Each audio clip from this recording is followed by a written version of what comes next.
ওমরে ফারুক যে বিশ্বনবীর শ্বশুর এটা অনেকে জানেই না। ওমরে ফারুক রাদিয়াল্লাহু তাআলা আনহু বিশ্বনবীর শ্বশুর ছিলেন, এটা আজকে নতুন শুনছেন। কে কে হাত তোলেন? দেখছেন হুজুর, সঠিক বলছি না আমি? অনেকে আমরা জানি না। মাশাআল্লাহ, জানতে লজ্জা নাই, শিখতে লজ্জা নাই, লজ্জা হচ্ছে অজ্ঞতায় আর মূর্খতায়, ঠিক কি না?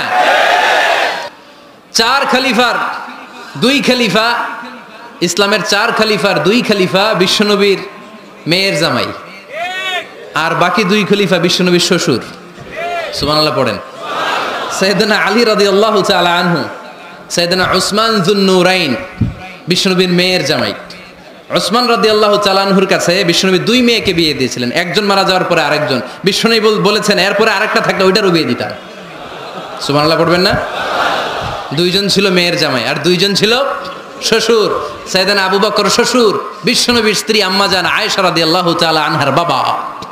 বিশ্বনবীর স্ত্রী আম্মাজান হাফসা রাদিয়াল্লাহু তাআলা আনহার বাবা ছিল সাইয়েদনা ওমরে ফারুক। চিল্লায় পড়েন আল্লাহু আকবার। জানো তো না পজিশন না, সাইয়্যিদু কুহুলিল জান্নাহ, জান্নাতে যত নারীরা যাবে নারীদের সর্দারিনী হবে সাইয়্যিদাতুনা ফাতেমা রাদিয়াল্লাহু তাআলা আনহা। এই ফরিদপুরের যত ইয়াং স্টারেরা তোমরা যারা জান্নাতে যাবে তোমাদের লিডার হবে সাইয়েদনা হাসান আর হুসাইন রাদিয়াল্লাহু তাআলা আনহুমা। আর বয়স্ক মুরব্বীরা যারা জান্নাতে ঢুকবেন আপনাদের লিডার হবে সাইয়েদনা আবু বকর আর সাইয়েদনা ওমরে ফারুক রাদিয়াল্লাহু তাআলা আনহু। সুবহানাল্লাহ পড়তে পারলেন না? ওমরে ফারুক এটা সাধারণ কোনো ক্যারেক্টারিস্টিক্স নয়, ওনাকে আল্লাহ তাআলা নলেজও দিয়েছেন আবার দিনদারিও দিয়েছেন। আমার দিনী ভাইয়েরা খেয়াল রাখবেন, কোনো আলেমের মধ্যে বা কোনো নেতার মধ্যে যদি এই দুইটার সমন্বয় আপনি পান, যে তার জ্ঞানও আছে আবার দিনদারিও আছে, হি belongs the knowledge and he belongs the তাকওয়া, সে গোটা বিশ্বকে জয় করে ফেলবে, ঠিক কিনা? যার মধ্যে জ্ঞান আছে, যার মধ্যে তাকওয়া আছে, তারে কেউ থামায় রাখতে পারে? ওমরে ফারুককে এই দুই নেয়ামত দিয়ে ধন্য করেছে কে? সহিহ বুখারীর বর্ণনা, বিশ্বনবী সাহাবীদের সামনে একটা স্বপ্নের কথা বলছেন। বিশ্বনবী বললেন, আমি স্বপ্নে দেখলাম আমার আঙ্গুলের ফাঁকা থেকে দুধ বের হচ্ছে, আমি তৃপ্তি সহকারে দুধ খেলাম। খাওয়ার পরে দেখলাম আঙ্গুলের মধ্যে একটু দুধ লেগে আছে। আমার আঙ্গুলে অতিরিক্ত লেগে থাকা দুধটা আমি ওমরে ফারুকের মুখের মধ্যে লাগিয়ে দিলাম। সাহাবারা বললেন, ইয়া রাসূলুল্লাহ, ইয়া হাবিবাল্লাহ, মাযা আওয়ালতা বিহি, এই স্বপ্নের আপনি কি ব্যাখ্যা করলেন, আমরা তো বুঝলাম না। বিশ্বনবী বললেন, আওয়ালতু বিহি আল ইলম, আমি এই দুধ দিয়ে জ্ঞানের ব্যাখ্যা করেছি, কারণ ওমরকে আল্লাহ যেই জ্ঞান দিয়েছে গোটা বিশ্বের কাউকে এত জ্ঞান দেয় না। এজন্য স্বপ্নে যদি কেউ দেখেন যে আপনি দুধ খাচ্ছেন, তার মানে আল্লাহ তাআলা আপনার জ্ঞান বাড়ায় দিবে। ওমরে ফারুককে দুধ খেয়ে অতিরিক্ত দুধের অংশটা বিশ্বনবী আবু বকর রাদিয়াল্লাহু তাআলা আনহুর মুখে দেন নাই, সাইয়েদনা উসমানের মুখে দেন নাই, আলী রাদিয়াল্লাহু তাআলা আনহুর মুখে দেন নাই। স্বপ্নে ওই অতিরিক্ত লেগে থাকা দুধটা বিশ্বনবী ওমরে ফারুকের ঠোঁটের মধ্যে লাগিয়ে দিয়েছেন।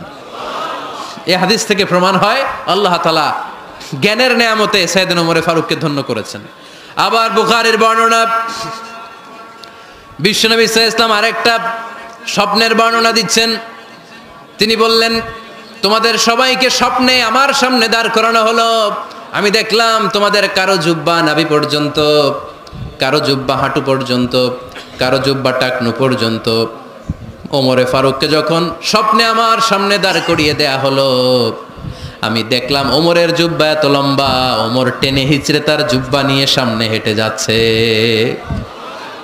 সাহাবারা বললেন, ফামাযা আওয়ালতা বিহি ইয়া রাসূলুল্লাহ, ও আল্লাহর রাসূল, এই স্বপ্ন দিয়ে আপনি কি বুঝাতে চাইলেন, আমরা কিছু বুঝলাম না। বিশ্বনবী বললেন, আউয়ালতু বিহি আদ-দীন, আমি এই হাদিসের দ্বারা দিনের ব্যাখ্যা করলাম, যার জামা যত লম্বা তার দিনদারি তত বেশি। সুবহানাল্লাহ, আসতে পড়েন। স্বপ্নে দেখলেন কোন সাহাবীর জুব্বা নাভি, কোন সাহাবীরটা হাঁটু, কারোটা টাকনু, কিন্তু ওমরে ফারুকের জুব্বা এত লম্বা, ইয়াজুরু সাওবাহু, তিনি তার জুব্বা টেনে হিচড়ে যাচ্ছেন। বিশ্বনবী বললেন, এটা দ্বারা আমি দিন, আমি তাকওয়া, দিনদারি তাকওয়া এটার ব্যাখ্যা করেছি। তার মানে ওমরে ফারুকের তাকওয়ার সামনে সব তাকওয়া পানি হয়ে যাবে। কোন সুবহানাল্লাহ। আল্লাহ তাআলা সাইয়েদনা ওমরে ফারুককে দ্বীনের জ্ঞান দিয়েছেন, তাকওয়া দিয়েছেন। কত বড় মুত্তাকি ছিলেন সাইয়েদনা ওমরে ফারুক। মদিনার সমাজে কয়জন মুনাফিক ছিল বিশ্বনবী ছাড়া কেউ বলতে পারতেন না। বিশ্বনবী কোন সাহাবীকে মুনাফিকদের লিস্ট দিয়ে যান নাই একজন সাহাবী ছাড়া। দেখি কেউ বলতে পারেন কিনা ওই সাহাবীর নাম কি নাম? হুযায়ফা ইবনুল ইয়ামান রাদিয়াল্লাহু তাআলা আনহু। ওনাকে বলা হতো সাহিবু সিররি রাসূলিল্লাহ, আল্লাহ রাসূল সাল্লাল্লাহু আলাইহি ওয়াসাল্লামের গোপন তথ্যের ধারক বাহক। সুবহানাল্লাহ পড়বেন না? বিশ্বনবী ইন্তেকালের আগে মদিনার সমাজে মোট কয়জন মুনাফিক আছে এই তথ্য আবু বকরকে বলেন নাই, ওমর রাদিয়াল্লাহু তাআলা আনহুকে বলেন নাই, উসমান রাদিয়াল্লাহু তাআলা আনহু, আলী রাদিয়াল্লাহু তাআলা আনহু, আশারাতুল মুবাশশিরিনা বিল জান্নাহ কোন সাহাবীকে বলেন নাই। শুধুমাত্র কেবলমাত্র একমাত্র হুযায়ফা ইবনুল ইয়ামান রাদিয়াল্লাহু তাআলা আনহুর কাছে মুনাফিকদের লিস্টে বিশ্বনবী দিয়ে গিয়েছেন।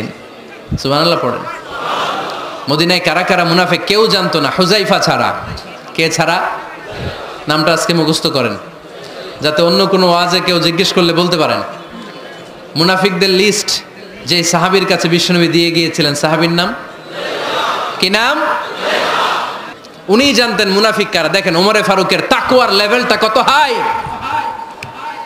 ওমরে ফারুক একদিন হুযায়ফা রাদিয়াল্লাহু তাআলা আনহুর কাছে গেলেন, যে বললেন, হুযায়ফা, বিশ্বনবী ইন্তেকালের আগে মুনাফিকদের নামের লিস্টটা কারো কাছে দেয় নাই, আমার জানা নাই, সাইয়েদনা আবু বকরের জানা নাই, কোন সাহাবীর জানা নাই তুমি ছাড়া। আমি তোমার কাছে জানতে চাই আমি ওমরের নামটা ওই মুনাফিকদের খাতায় আছে কিনা আমার একটু বলো। আমার ওমরের নামটা ওই মুনাফিকদের লিস্টিতে একটু আছে কিনা নামটা একটু বলো। যদি থাকে আমি ভালো হয়ে যাব, আমি নেফাকি দূর করে পাক্কা মুমিন হতে চাই। আমার নাম যদি মুনাফিকের লিস্টে থাকে আমি তো শেষ। হুযায়ফা চোখের পানি ছেড়ে দিয়ে বলে, আমিরুল মুমিনিন, কেমন প্রশ্ন করলেন আপনি? আপনি বিশ্বনবীর শ্বশুর, এই উম্মতে আপনার পজিশন 3 নাম্বার। আপনারে মুনাফিকরা ভয় পায়, শয়তান আপনারে ভয় পায়। আপনি জান্নাতে সব বয়স্ক লোকদেরকে নিয়ে জান্নাতের মধ্যে আগে আগে ঢুকবেন, কেমন করে মুনাফিকদের কাতারে আপনার নাম থাকতে পারে ওমর? সুবহানাল্লাহ পড়ে। কি বিনয়ী, কি তাকওয়া। হুযায়ফাকে যে ধরতেন, হুযায়ফা একটু বলো না আমার নামটা মুনাফিকদের লিস্টিতে আছে কিনা। ওমরে ফারুকের যদি এই টেনশন থাকে যে আমি মুনাফিক হয়ে গেলাম কিনা, আমাদের এই টেনশন থাকার দরকার আছে না নাই? হ্যাঁ, যেন সব সময় আল্লাহর কাছে দোয়া করতে হবে, আল্লাহ তুমি নেফাকি থেকে আমাদেরকে বাঁচাও। আরো জোরে পড়েন আমিন। ওমরে ফারুক রাদিয়াল্লাহু তাআলা আনহু আমাদের সুপার হিরো। উনি কত বড় সুপার হিরো শুনেন। উনি জুমার খুতবা দিচ্ছেন। কি দিচ্ছেন? মসজিদে নববীতে।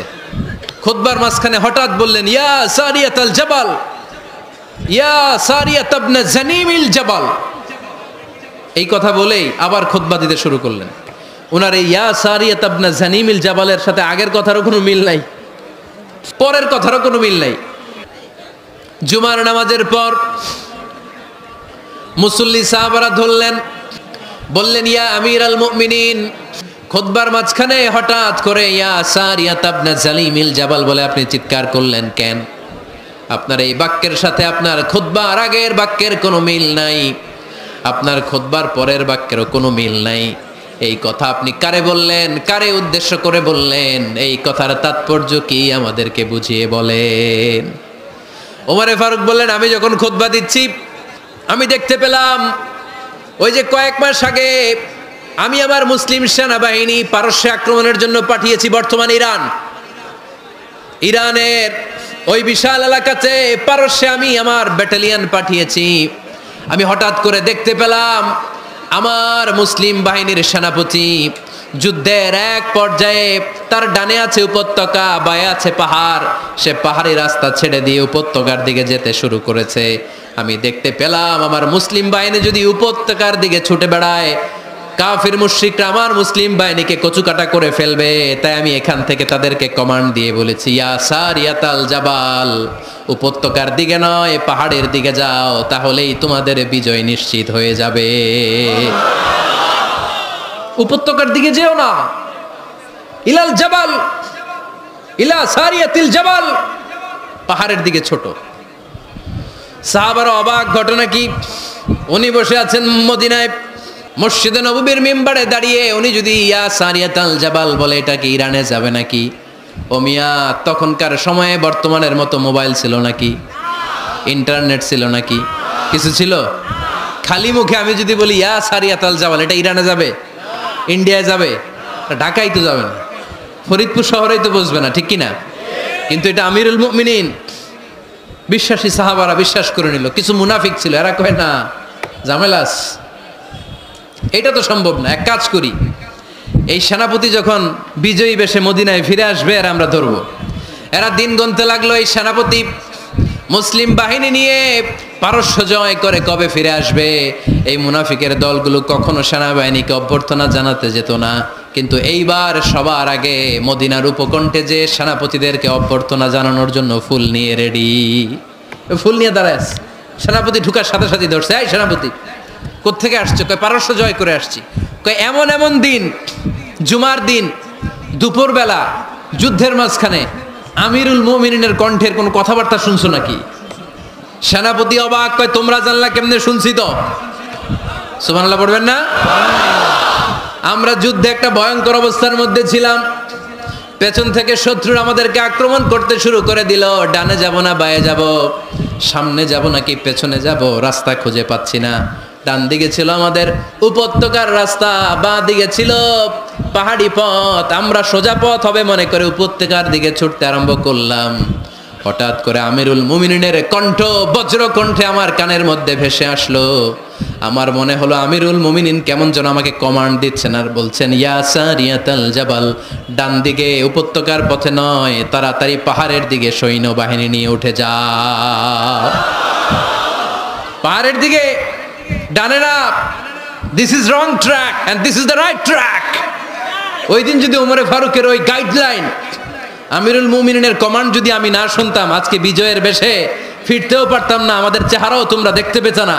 ওমরে ফারুকের ওই কমান্ড, ওই গাইডলাইন অদৃশ্য থেকে শোনার কারণে ওই পারস্যের মধ্যে আমাদেরকে সেই যুদ্ধে বিজয় দান করেছে কে? দিস ইজ ওমরে ফারুক, দিস ইজ ওমরে ফারুক।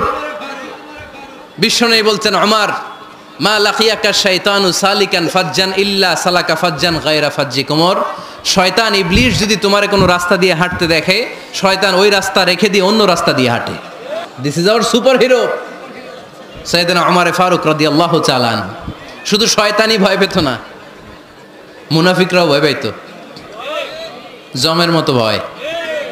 শুধু তাই না, আমাদের আম্মাজান বিষ্ণু ইসা ইসলামের স্ত্রীরাও ওমর ফারুককে ভয় পেতেন।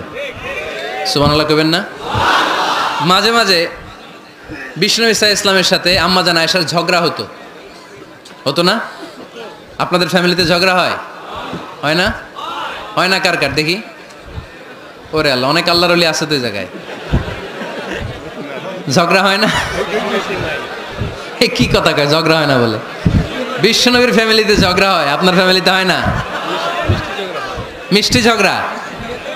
আর ও বিয়েই করে নাই,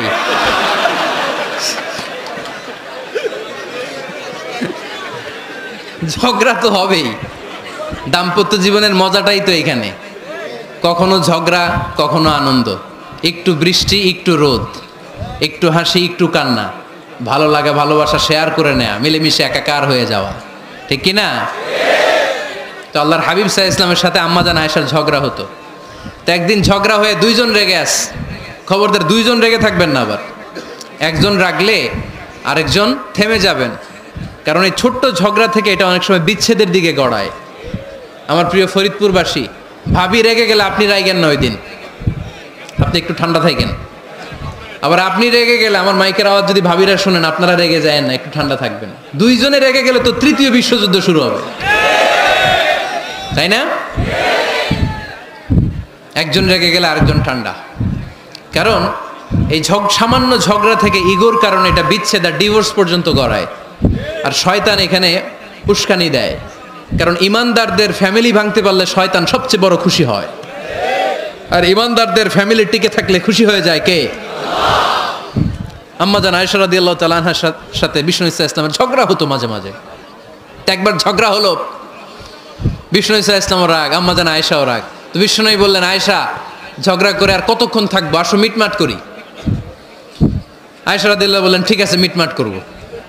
তো বিষ্ণু ইসা ইসলাম বললেন, মিটমাটের জন্য কারে ডাকবো? ওমর রে ডাকি। কয় না, ওমর রে না, ওমর গালিজ, ওমর অনেক রাগে, আমার ডর লাগে। কয় তাহলে তোমার আব্বারে ডাকি, কয় ডাকেন। কি খুশি! মেয়েদের মধ্যে অভ্যাসটা আছে না নাই? তাহলে তোমার আব্বারে ডাকি, ডাকেন। ডেকে নিয়ে আসা হলো। আবু বকর রাদিয়াল্লাহু তাআলা আনহু দাঁড়ালেন, আম্মা জান আয়েশা দাঁড়ালেন, বিশ্বনবীও দাঁড়ালেন। বিশ্বনবী বললেন, আয়েশা তোমার আব্বা আসছে, এবার ঘটনা খুলে বলার পালা, তুমি বলবা নাকি আমি বলবো? আম্মা জান আয়েশা বললেন, আপনি বলেন, তবে ওয়ালা তাকুল ইল্লা হাক্কান, যেটা ঘটছে ওইটাই বললেন, মিথ্যা কথা কইেন না। আবু বকর রাদিয়াল্লাহু তাআলা আনহু রেগে মেগে আগুন, কি এই কথা তুমি কেমন করে বলো? বিশ্বনবী কি মিথ্যা কথা কখনো বলবে? রেগে মেগে দিলেন মেয়ের গালে এক চড়। বানিয়ে বলতেছি না, মুসনাদ আহমদ ইবনে হাম্বলের হাদিস। বাবার হাতের থাপ্পড়কে আম্মা জান আয়েশা উল্টে বললেন। সাইয়েদনা আবু বকর রাগে গড়গড় করছেন, আবার মারার জন্য তেড়ে গেলেন। এবার বাঁচার জন্য আম্মা জান আয়েশা বিশ্বনবীর পিছনে যে আশ্রয় নিলেন, বিশ্বনবী বাঁচানোর জন্য দুই হাত মেলে দাঁড়িয়ে গেলেন। পড়েন সুবহানাল্লাহ। বিশ্বনবী যখন দুই হাত মেলে দাঁড়িয়ে গেলেন, সাইয়েদনা আবু বকর রাদিয়াল্লাহু আনহু থেমে গেলেন। সাইয়েদনা আবু বকর রাদিয়াল্লাহু তাআলা আনহু ঘর থেকে বের হয়ে বারান্দায় দাঁড়ালেন। পড়েন সুবহানাল্লাহ। এবার বিশ্বনবী আম্মা জান আয়েশার কাছে যেয়ে বলেন, ইয়া আয়েশা কাইফা রাআইতিনি আনকাসতুকি মিনার রাজুল, দেখছো কেমনে বাঁচাইলাম? আমি না থাকলে ভর্তা বানাই ফেলতো আজকে। আমি বাঁচাইছি তোমারে, আমি আমার লগে ঝগড়া করো তুমি। লজ্জায় পড়ে আম্মা জান আয়েশা খিলখিল করে হেসে দিলেন, বিশ্বনবীও হেসে দিলেন। দুইজনের হাসির মধুর আওয়াজ শুনে সাইয়েদনা আবু বকর বাইরে থেকে অবাক, কিরে এতক্ষণ না ঝড় তুফান, এখন দেখি হাসি। সালাম দিয়ে অনুমতি নিয়ে ভিতরে ঢুকলেন। ঢুকে দেখেন আম্মা জান আয়েশাও হাসে, বিশ্বনবীও হাসে। এ হাসি দেখে আবু বকর রাদিয়াল্লাহু আনহু হেসে দিলেন। আরশের উপর থেকে খুশি হয়ে গেলেন কে? এবার সাইয়েদনা আবু বকর রাদিয়াল্লাহু তাআলা আনহু বললেন, ইয়া রাসূলুল্লাহ আশরিকানি ফি সিলমিকুমা কামা আশরাকতুমানি ফি হারবিকুমা। ও নবী, যুদ্ধ লাগলে, দুইজন যুদ্ধ লাগলে মীমাংসার জন্য যেমনি আমারে ডাকেন, এরকম হাসি আর আনন্দের মুহূর্তেও আমারে একটু ডাইকেন। আশরিকানি ফি সিলমিকুমা কামা আশরাকতুমানি ফি হারবিকুমা। নবী, আপনাদের মধ্যে ঝগড়া লাগলে সন্ধি করার জন্য আমারে যেমনি ডাকেন, আপনাদের হাসি খুশি আনন্দ খুনসুটি এই মজাদার মুহূর্তগুলোতে আমারে বঞ্চিত রাখেন না, আমার একটু ডাইকেন। সুবহানাল্লাহ পড়েন। এই মুসনাদ আহমদ ইবনে হাম্বলের হাদিস শোনার উদ্দেশ্য হচ্ছে, বিশ্বনবী প্রথমে ওমরে ফারুকের নাম বলেছিলেন। সাইয়েদনা আয়েশা বলে, না আমি ডরাই। হাইবাত, দিস ইজ কল্ড হাইবাত ওমর। একবার বিশ্বনবীর সব বিবিরা ধরলেন, ও নবী আমাদেরকে এটা দেন, ওইটা দেন, ঘরে এটা নাই, ওইটা নাই, ওইটা নাই। বিশ্বনবীকে, আমার কাছে কিচ্ছু নাই, কিছু দিতে পারবো না, আমার নাই তো, সামর্থ্য নাই। কিন্তু বিবিরাও ছাড়ে না, এটা দেন, ওইটা দেন। বিশ্বনবী রহমতের নবী, বিবিদেরকে বুঝাতেও পারেন না। বিবিরা আবদার করতেছে, নবী এটা লাগবে, ওইটা লাগবে। ইন দ্য মিন টাইম বিশ্বনবী একজনের সালাম শুনতে পেলেন। কে যেন দরজায় দাঁড়িয়ে বলতেছে, আসসালামু আলাইকুম। বিশ্বনবী দরজার দিকে তাকালেন, তাকিয়ে বললেন, ওয়া আলাইকুম আসসালাম। আর বুঝতে পারলেন এটা আমার ওমরের সালাম। সালাম দেওয়ার পরে বিবিদের দিকে তাকায় দেখে একজন বিবিও নাই, সব অন্দরমহলের ভিতরে দৌড়। সুবহানাল্লাহ পড়তে পারলেন না? This is our super hero Omar. এরকম ওমর একটা লাগবে, চিল্লায় বলেন কয়টা? একটা ওমর গোটা বিশ্বকে সোজা করে দিবে। একটা ওমর সবল আর দুর্বলের সব পার্থক্য দূর করে দিবে। মাজলুমের উপর জালিমের অত্যাচারের অবসান ঘটায় দিবে। গোটা বিশ্বটাকে সাম্য, মৈত্রী, ভালোবাসার ইনসাফ দিয়ে পরিপূর্ণ করে দিবে। সেই ওমরের অপেক্ষায় আমরা। নিজের ছেলেকে 80টা বেত মেরেছেন। কয়টা? 80টা বেত মেরেছে। এই ব্যাপারে অনেকগুলো বর্ণনা পাওয়া যায়। সবচেয়ে সহি বর্ণনা হচ্ছে মুয়াত্তা ইমাম মালিকের বর্ণনা। ওমরে ফারুক রাদিয়াল্লাহু তাআলা আনহুর ছেলে আব্দুর রহমান মারুফুন বিআবি শাহমা ছিলেন মিশরে। ওখানে নাবিজ খেয়েছিলেন। নাবিজ হচ্ছে আরব দেশের লোকেরা দুধের মধ্যে শক্ত খুরমা রাত্রেবেলা ঢেলে দিত। ঢেলে দিলে সারা রাত ওই খুরমার রসটা দুধের সাথে মিশে দুধটা লাল হয়ে যেত। এটারে সকালবেলা খেত, খুব সুস্বাদু। এটাকে বলে নাবিজ। কিন্তু এটা রাতে ভিজাইলে সকালেই খাইতে হয়, রেখে দিলে আবার একটু সমস্যা হয়। এটা অনেকটা তারির মতো হয়ে যায়, মাতলামি চলে আসে। তো ওমরে ফারুকের ছেলে নাবিজ খেয়েছেন, মদ খাননি, নাবিজ। কিন্তু নাবিজ খাওয়াতে সাকরান চলে এসেছে। সাকরান চলে আসাতে এটা যখন প্রমাণিত হয়েছে, আমর ইবনুল আস রাদিয়াল্লাহু তাআলা আনহু নাকি 80 বেত মেরেছেন মিশরে। কয় বেত? নিয়ম হচ্ছে সবার সামনে, কিন্তু সবার সামনে না মেরে একটু গোপনে মেরেছে। এই তথ্য যখন ওমরে ফারুকের কাছে এসেছে, উনি বললেন, না, মারতে হবে সবার সামনে, আলাদা মারলা কেন? ও মদিনায় ফিরে আসলে আমি আবার 80টা মারব। মদিনায় ফিরে আসার পরে সাইয়েদনা ওমরে ফারুক ওই আগের 80টারে আর ধরেন নাই, নিজ হাতে আবার 80টা বেত মেরেছেন। এই বেত মারার 1 মাস পরে এই আবু শাহমা ইন্তেকাল করেছে। অনেক ঐতিহাসিক বলে এই বেতের আঘাতে মরেছে, কেউ কেউ বলেছে নিজের রোগের কারণে মরেছে। কিন্তু দিস ইজ দ্য ইনসাফ সিস্টেম অফ ওমর। নিজের ছেলে বলে ছেড়ে দেয় নাই। এখন নিজের ছেলে হইলে 7 খুন মাফ, নেতার ছেলে হইলে 10 খুন মাফ, এলাকার মোড়লের ছেলে হইলে 10 খুন মাফ। নো পার্সিয়ালিটি ইন ইসলাম। ইসলামে পার্সিয়ালিটি নাই। আপনি নেতার ছেলে হন, আপনি বিজনেস ম্যাগনেটের ছেলে হন, আপনি যেই হন না কেন, ইসলামের দৃষ্টিতে সবাই সমান। চিল্লায় বলেন ঠিক কিনা? বানু মখজুমিয়া গোত্রের এক নারী চুরিতে ধরা পড়ল। সাহাবারা বললেন, নবী মদিনার সবচেয়ে ভেরি প্রেস্টিজিয়াস এন্ড ডিগনিফাইড ফ্যামিলির মেয়ে, আপনি হাত কাটেন না, কারণ ইসলামের নিয়ম চুরি করলে কি কেটে দাও। বিশ্বনবী বললেন, বলো কি, হাত না কাটার জন্য তোমরা আমাকে রেকমেন্ড করছো? এটা আল্লাহর আইন, পৃথিবীর কেউ রেকমেন্ড করলো শোনার ক্ষমতা আমার নাই, কারণ আইনটা দিয়েছে কে? আল্লাহ। লাউ কানাত ফাতিমাতু বিনতি মুহাম্মাদিন সারাকাত লাকাতা মুহাম্মাদুন ইয়াদাহা। আরে বনু মাকসুমিয়া মেয়ে তো দূরের কথা, আমার কলিজার টুকরা ফাতেমাও যদি আজ চুরিতে ধরা পড়তো, তার হাত কেটে দিতে আমি 1 মিনিটও দেরি করতাম না। দিস ইজ ইসলাম। এই হচ্ছে ওমরে ফারুকের মানাকিব। এরকম ওমরে ফারুক কয়টা লাগবে? আওয়াজ করে বলতে হবে, কয়টা লাগবে? একটা লাগবে। এই সাইয়েদনা ওমরে ফারুক মদিনার প্রথম চিফ জাস্টিস ছিলেন। সর্বপ্রথম ওনার পরামর্শে সাইয়েদনা আবু বকর রাদিয়াল্লাহু তাআলা আনহু কোরআনকে সংকলন করেছেন। আমরা এই যে কোরআন পড়ি 30 পারা, আল্লাহর হাবিব সাল্লাল্লাহু আলাইহি ওয়াসাল্লামের সময় কি এরকম কোরআন ছিল নাকি? ছিল না। খেজুর পাতার মধ্যে, গাছের বাকলের মধ্যে, ওটের বড় হাড্ডির মধ্যে আর পাথরের মধ্যে খোদাই করা কোরআন ছিল। সাইয়েদনা আবু বকরের সময়ে রাদিয়াল্লাহু তাআলা আনহুর সময় যুদ্ধ হলো, 70 জন হাফেজ সাহাবী ইন্তেকাল করলেন। সাইয়েদনা আবু বকর রাদিয়াল্লাহু তাআলা আনহুকে ডেকে ওমরে ফারুক বললেন, ও আবু বকর, এইভাবে হাফেজে কোরআন সাহাবীরা যদি দুনিয়া থেকে বিদায় হয়ে যায়, আল্লাহর কোরআনও তো বিদায় হয়ে যাবে। আমার পরামর্শ হলো আপনি সব বয়োজ্যেষ্ঠ সাহাবীদেরকে একসাথে করে কোরআনের সব কাগজগুলোকে একসাথে করে একটা নির্ধারিত কপির মধ্যে কোরআনকে সংকলন করে ফেলেন। সাইয়েদনা আবু বকর বললেন, যেটা আমার নবী করেন এটা আমি কেমনে করি? কিন্তু ওমরে ফারুক নাচরবান্দা বলে না, এটা করলে কোনো খারাপ হবে না, ভালোই হবে। মুসলিম উম্মার জন্য এক জায়গায় কোরআন সন্নিবেশিত থাকবে, আপনি করেন। সাইয়েদনা আবু বকর রাজি হয় না, ওমরে ফারুকও ছাড়ে না।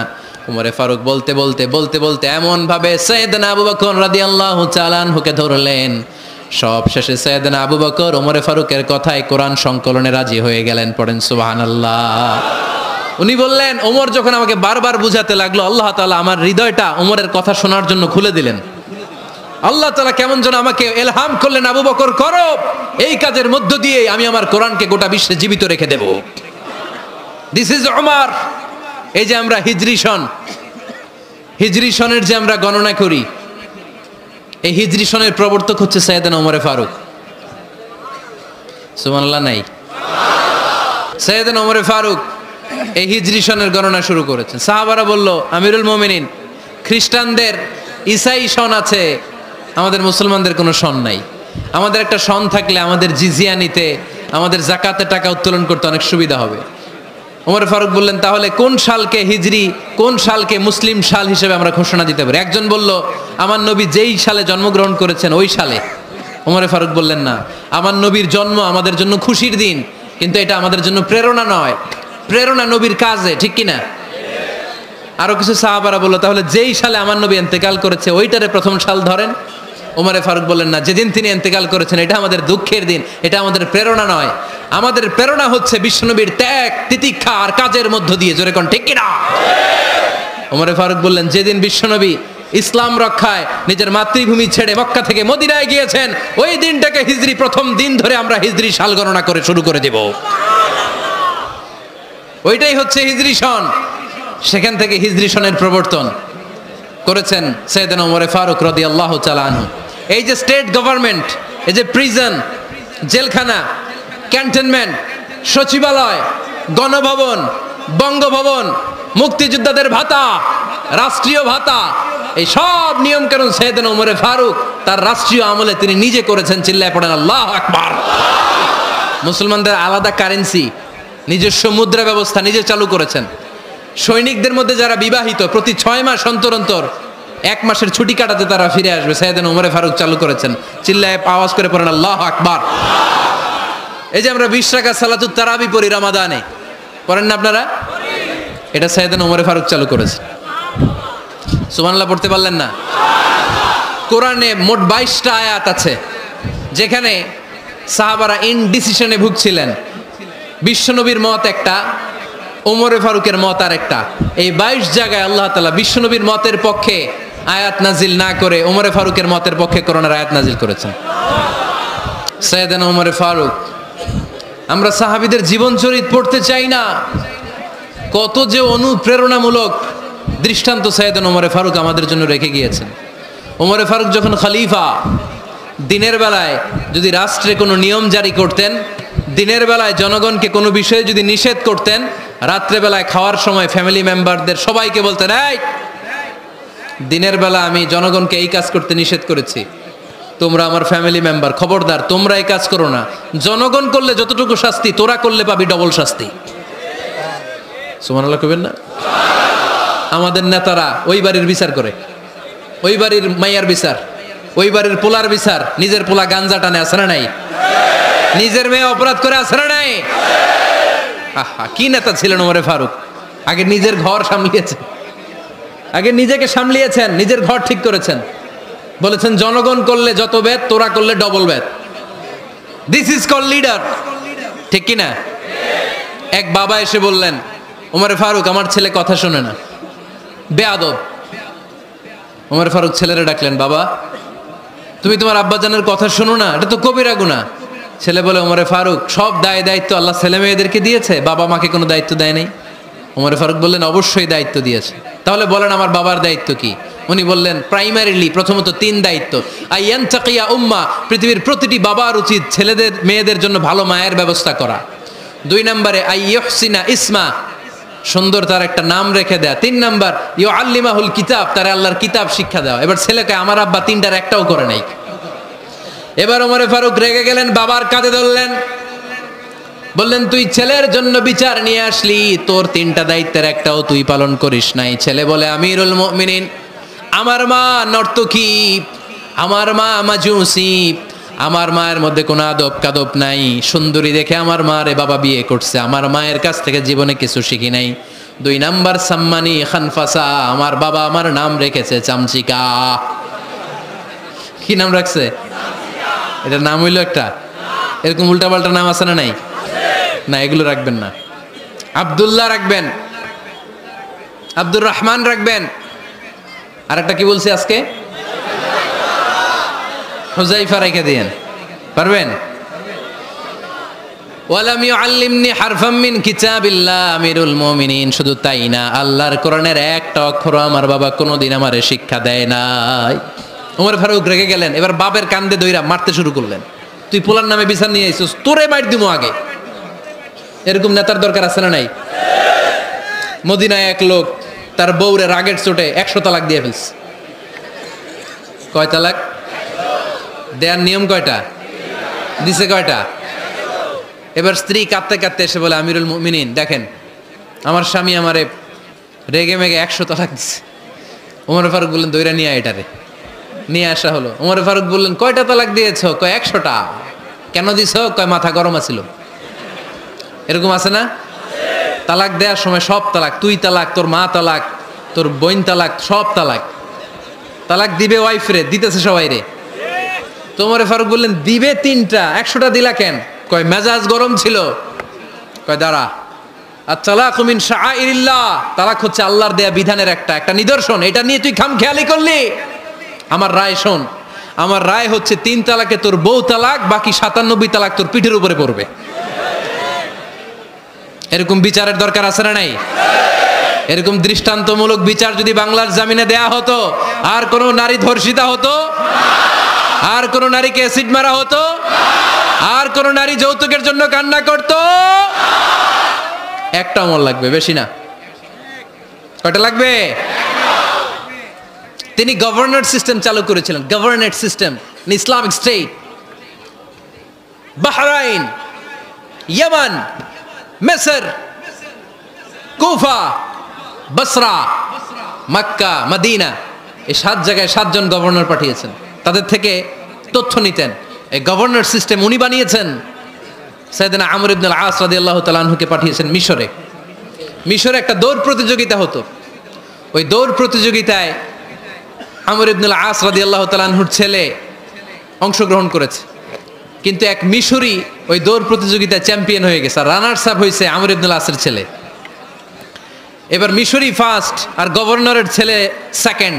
রাগের চোটে আমর ইবনে আল আসের ছেলে ওই মিশরির মাথার মধ্যে কয়েকটা বাড়ি মেরেছে। মিশরি বলে, আমার মাল্লা কেন? তুমি খেলায় পারো না, আমারে মাল্লা কেন? কয়, আনা ইবনুল আকরামিন, আমি গভর্নরের পোলা, আমি যা বলবো এটাই হবে, আমার উপরে কথা নাই। মিশরি ওইখানে আর ঝগড়া বাঁধায় নাই, মনে দুঃখ নিয়ে মদিনায় চলে আসলেন। এসে বললেন, আমিরুল মুমিনিন, আপনি আমর ইবনুল আস রাদিয়াল্লাহু তাআলা আনহুকে মিশরের গভর্নর বানিয়ে পাঠিয়েছেন। একটা প্রতিযোগিতায় আমি চ্যাম্পিয়ন হয়েছি, ওনার ছেলে হয়েছে রানার আপ। কেন সে চ্যাম্পিয়ন হতে পারে নাই? এই কারণে আমার মাথায় লাঠি দিয়ে 3টা বাড়ি মেরেছে। বিচারটা দিছে কার দরবারে? কথা বুঝেন নাই বোধহয়? ওমর ফারুকের দরবার। ওমর ফারুক বললেন, তাই আগামী বছরের অমুক তারিখ আমি সব গভর্নরদেরকে ডেকে হিসাব নিতে, ওই দিন তুই থাকবি, পারবি না? মিশরে বলে, পারবো মানে অবশ্যই পারবো। ওই দিন 7 রাজ্য থেকে 7 গভর্নর হাজির, গভর্নরদের ছেলেরাও হাজির, মিশরীয় হাজির। 7 গভর্নরের কাছ থেকে 7 এলাকার খোঁজ খবর নেয়ার পরে ওমরে ফারুক বললেন, আইনাল মিসরি, মিশরি লোকটা কই, এদিকে আয়। মিশরি সামনে আসার পরে বলল, আমর ইবনুল আস, তুমি মিশরের গভর্নর, তোমার ছেলে সহ তুমি আসো। আমর ইবনুল আস এসে সামনে বসে রইলেন। এবার বললেন, ও আমর ইবনুল আসের ছেলে, তুমি নাকি ইবনুল আকরামিন গভর্নরের ছেলে, তুমি যা বলবা মিশরে নাকি তাই হবে, তোমার নাকি অনেক দাপট। নিজে একটা লাঠি এনে মিশরির হাতে দিয়ে বলল, এবার তোর মাথায় যতটা মারছে তুই ততটা গুনে গুনে মার, আমি দেখব। আমর ইবনুল আস দেখবে, আমর ইবনুল আসের ছেলেরে তুই এখানে মার। সে বলতেছে, থাক, আপনি বলছেন এতেই যথেষ্ট, মারা লাগবে না, আমি মাফ করে দিলাম। ওমরে ফারুক বলল, খবরদার, মার, মার ওর মাথার মধ্যে। মিশরি ওমরে ফারুকের ধমক শুনে ভয়ে ভয়ে 3টা বাড়ি মারল। এই বাড়ি মারা দেখেও ওমরে ফারুকের হৃদয় ঠান্ডা হয় নাই। লজ্জায় আমর ইবনুল আস, বয়স হয়ে গিয়েছে, সাহাবা, মাথা তখন টাক, মাথায় চুল নাই, লজ্জায় মাথাটা হেট হয়ে মাথাটা নিচু করে রেখেছে। এবার রাগের চোটে ওমরে ফারুক বললেন, এবার আমর ইবনুল আসের টাক মাথার মধ্যে একটা মার, মার। কেন ছেলেকে শিক্ষা দিতে পারে নাই? ইয়া আমর ইবনুল আস, মাতা জাআলতুমুন নাস আবিদা, তোমরা কখন মিশরীদেরকে নিজেদের দাস বানায় নিলা? ওয়াকাদ ওয়ালাদাতুহুম উম্মুহুম আহরারা, আর ওদের মায়েরা তো ওদেরকে স্বাধীন সন্তান হিসেবে প্রসব করেছে। মানুষদের উপর ক্ষমতাগিরি করার জন্য গভর্নর পাঠাই নাই। খবরদার, জনগণ তাদেরকে দেখভাল করার জন্য তোমাদেরকে পাঠানো হয়েছে, তাদের উপর কোনো অত্যাচার করার জন্য নয়। চিল্লায় বলেন ঠিক কি না? এরকম নেতা কয়টা লাগবে? কয়টা? ওই নেতার নাম কি? ওমর।